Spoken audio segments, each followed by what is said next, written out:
Hi everyone, my name's Diane. I garden here in the northeast of England, and today I'm going to be pricking out some seedlings. I planted these seeds probably about 4 or 5 weeks ago. So I've got some lupins, I've got some Ami majors, and they are desperate to get out of these seed trays and into some seedling modules.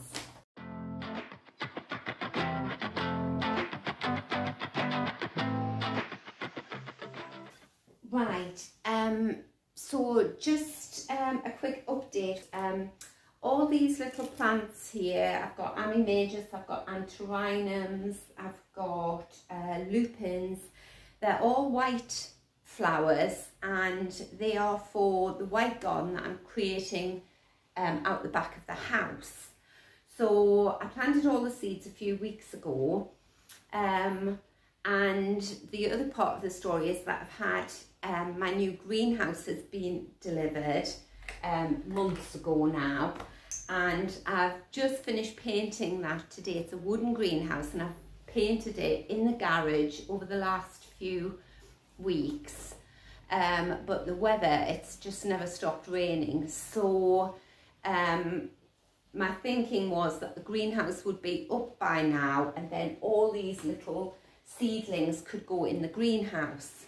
So anyway, you can see from the seed trays that these are desperate to get out of these seed trays and into their own little modules, and then I'll just overwinter them in the greenhouse when it's erected, which hopefully should be next week. I think we've got one dry day next week. So anyway, I'm going to show you how I prick these out. I'll not do the whole lot for you here, but if you can prick your little seedlings out very early, when they're quite small like that, they grow into much healthier little plants. It's much easier. There's no nutrition in this vermiculite that they've germinated in, but there is a bit of nutrition in this peat-free compost that I'm going to put them into. And then they will just have to, I'll just cover the floor in seedlings, which I actually like. I'll cover the floor in the conservatory. I won't put the heating on, so it's just a nice cold conservatory, but there's no chance of frost damage or anything like that. And then their transition from here to the greenhouse will be quite minimal.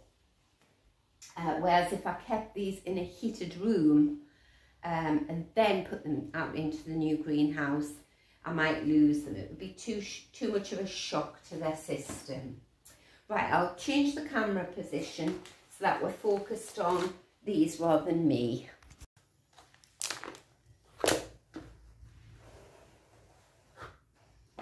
I can hardly get moved in this conservatory at the moment, because to make space for the greenhouse, we've got the lawnmower in here, the push chairs, everything. Right, so I've filled, you can see the depth that the seedlings have had in there, and you can actually see the roots going down there. So nice big roots.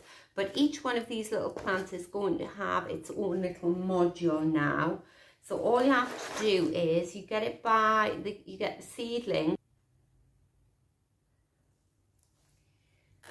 and stick it in there without damaging that little root.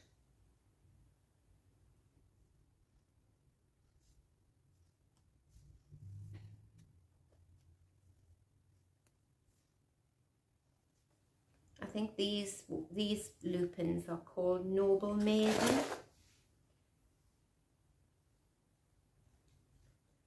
And then what I do is, when I've got all of these seedlings out, I'll put the cloche back over here and I'll probably get more seeds germinating.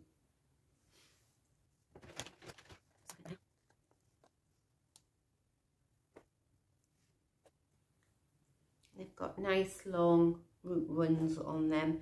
anything that like sweet peas, anything really from the pea family, or lupins, the Ami majors, I know that grows about 4 or 5 foot tall. Those kind of seedlings need a long root run. It's no good putting that, say, in one of these little modules. You know, it would be root bound in no time. It's so lovely just to be in the sort of comparative warmth of the conservatory and not covered in paint.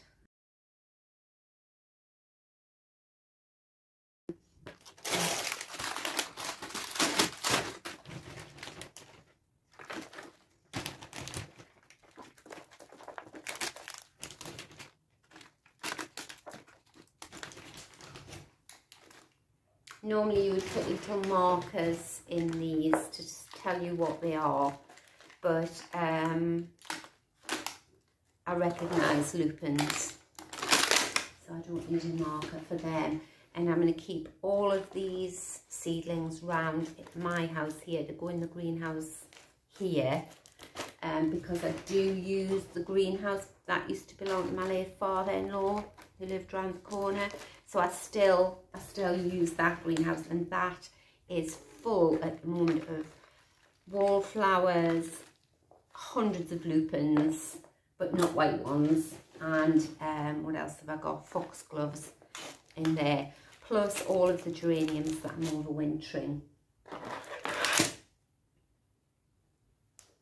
I have actually got a little special tool for getting seedlings out. But I don't know where that is. So anything that isn't going to damage the roots will be fine.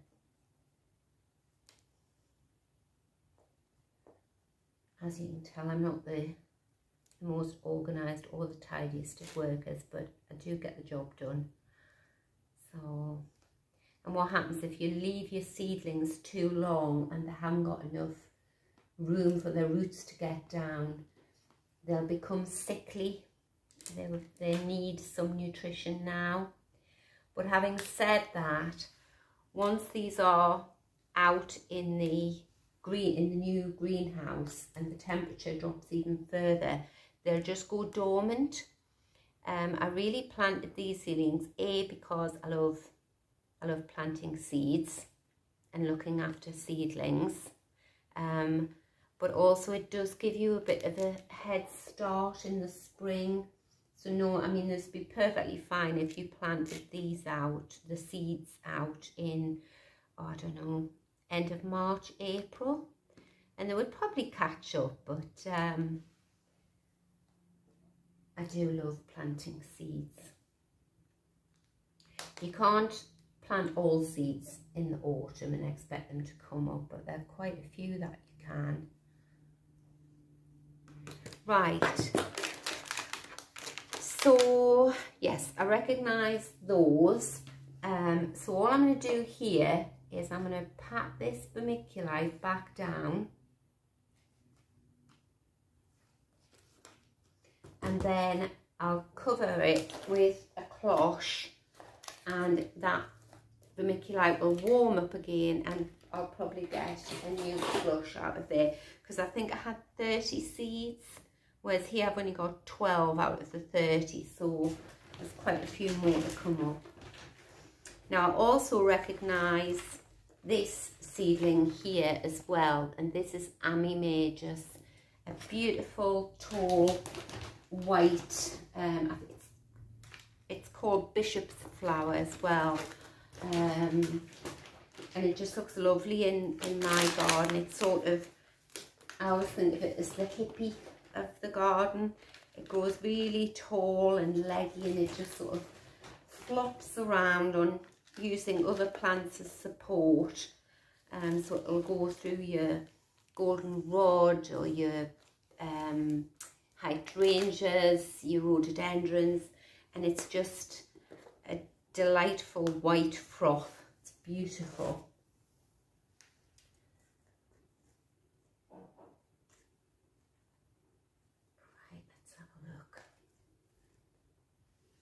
go.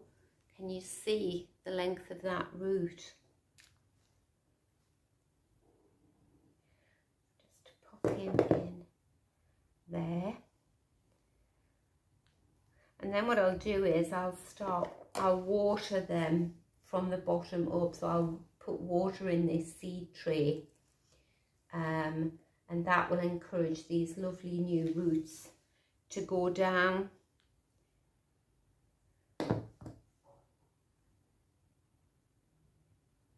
Whereas if you only water your seedlings from the top and give them a sprinkle, the roots start turning up towards the surface, looking for water. And that's the same in your garden with any plant. I mean, look at the length of those roots.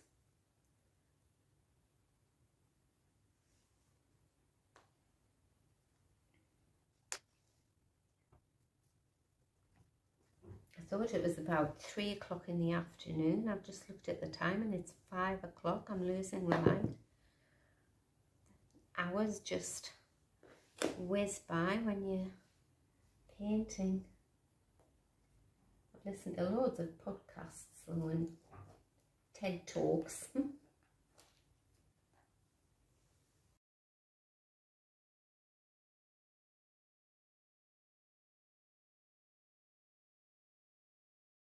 I'll put the link to when I sowed these seeds, and you'll notice that I've sown them all in pure vermiculite. I don't use any soil to germinate my seeds now,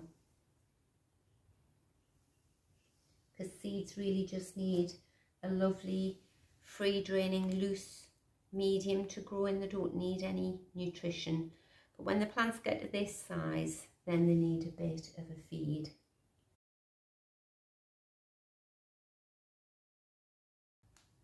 Just ever so gently sort of pack them in rather than firm them in.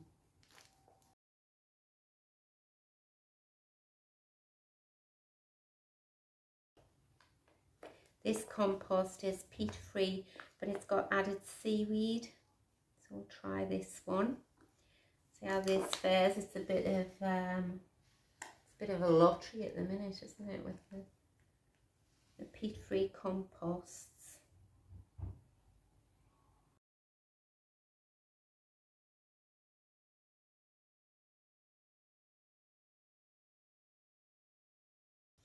Right, yes, I definitely think I need to go and get a lamp and put that on, because I can't see any longer what I'm doing here.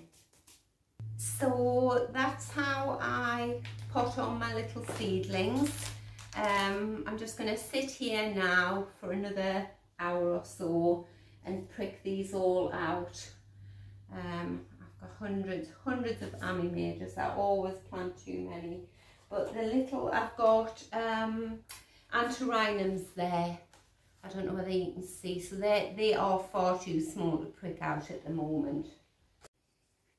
Right, so it's the next morning, and I'll show you how these little seedlings are doing. They've all, so I soaked them for about an hour in these drip trays here. Just put some water in.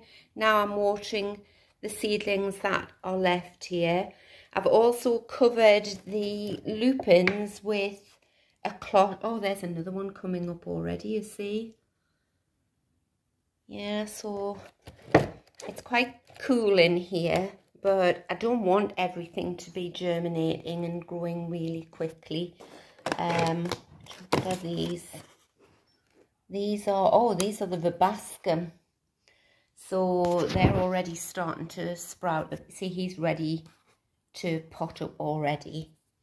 But I just wanted to show you these because they looked rather bedraggled when I put them into their little modules last night.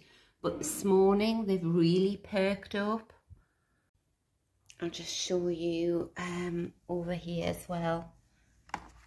So these have really responded to having a drink last night. See what these are. Oh, these are the Antirrhinum White Admiral. I would say probably another week and I'll be putting these up. And then I'll do the same as I did with the lupins. I'll cover this seed tray with the cloche and I'll probably get more germinating. You can see I've potted on loads, probably about 100, and that's just out of 2 seed trays, so I've got all of these still to do.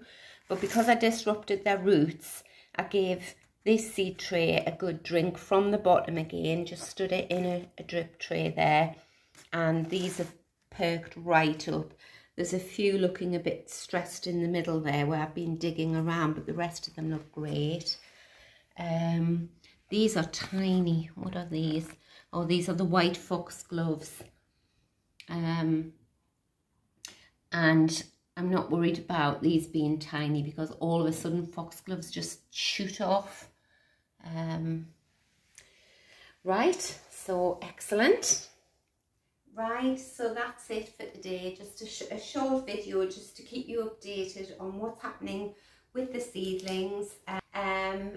Do have a look at my playlists. I've got videos out on what I'm doing in the back garden, how I'm creating a white garden.